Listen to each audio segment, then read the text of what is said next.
what are the pros and cons of being a director? Because there are definitely definitive pros and cons. So let's get into it. I got that juice. I think the number one pro to being the director is you're in charge, and that's awesome if you have a really clear vision. Everybody from fellow producers to writers to your production designer, your audio personnel, your director of photography is a really, really key collaboration. Just knowing that you've got this, you've got this army of people supporting you is great, and it's very rewarding at the end of the day when you've made your day. Which leads into one of the cons.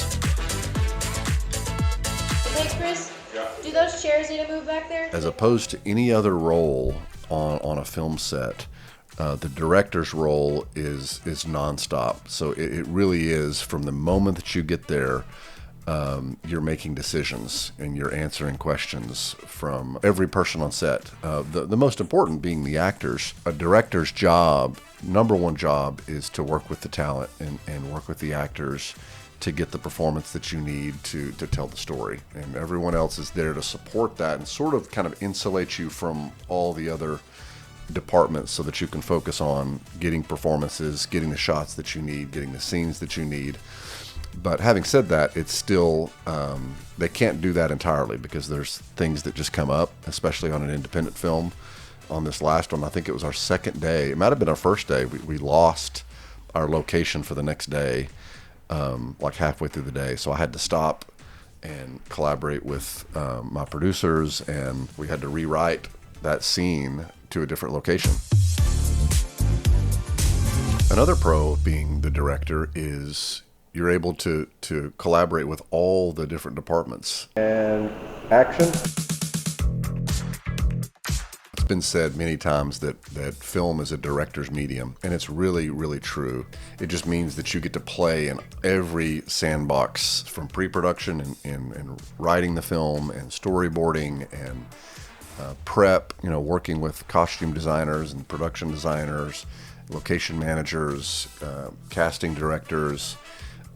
It's really a lot of fun to just jump from all these different islands in pre-production. It's like you're playing in the costume designer sandbox, and it may be all day of looking at different looks, and then the next day you're meeting with your production designer, talking about the locations, and then another day you might be doing table reads with the cast of the film. He still hasn't reappeared out of the time loop.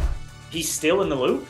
Sort of the buffet of different departments and sensibilities that the director gets to, be a part of each one is definitely a positive, a pro. Which leads into a con.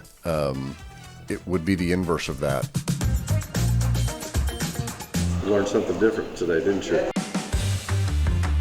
Sometimes decision fatigue comes into play because you're having to sort of play in all these different departments and sensibilities. You've got to have answers. After days and days and days of that, decision fatigue can set in, but you just got to move forward. If you don't have the best answer, you still have to give an answer, because a film, especially when you start shooting, is definitely a moving train that's not stopping. The clock's not stopping. The crew's going to be there every day, and so the questions that come up that need to be answered by the director have to be answered quickly and decisively. Not every decision is going to be perfect or the right one or the best one, but it has to be the best one for the moment, so you can make that decision, move on, and keep shooting. Another sort of pro and con: success has 1,000 fathers, but failure is an orphan. If your film comes out and does really well, it gets great critical and audience response, then a lot of that praise is going to come towards you. That's just kind of how the film industry is set up, is the director is kind of the figurehead, and so you get all of that recognition. But the flip side of that coin, if your film is not good, anyone that was involved with it, they're not going to be advertising that they helped with it, or they wrote it, or that they were a part of making something that didn't resonate with critics and with audiences. Great. Got it. Cut. There's a risk and a reward to putting yourself out there and directing a film, because it can go great and make you feel good, and it can go the other way too. Trying to land this plane.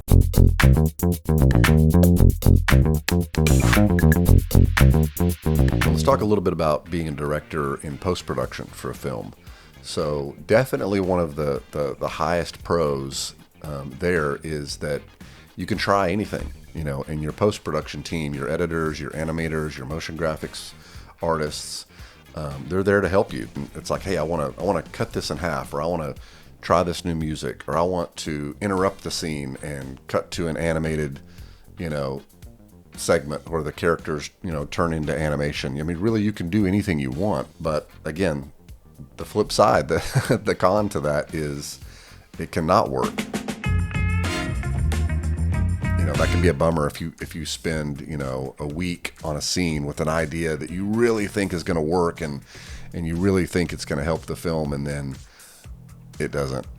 especially if your editor tells you that, like, I don't agree, or I don't, you know, I'll do it, but I don't know if that's going to help it. If you feel the opposite, then it's like, wah wah, editor was right, or whoever. Just got to be up for that challenge.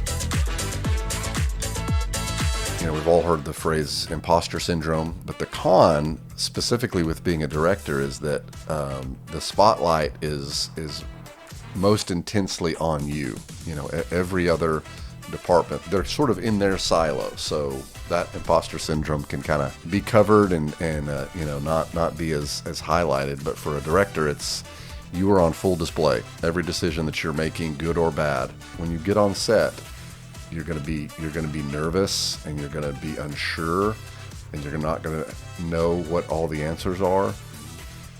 Guard that secret with your life. I'm enjoying it, but it's also some exercise. Inspiring confidence in people is one of the director's main jobs. And I think one of the biggest compliments that I got from Allie Aston on our last film was someone asked her, you know, how's it going on the film, and how's it working with Jeremy? And she said, so many things are happening all around me, and there's a lot of activity and crew, and Jeremy's, you know, cool as a cucumber, and has all the answers. She's like, he might be stressed out, but you would never know it.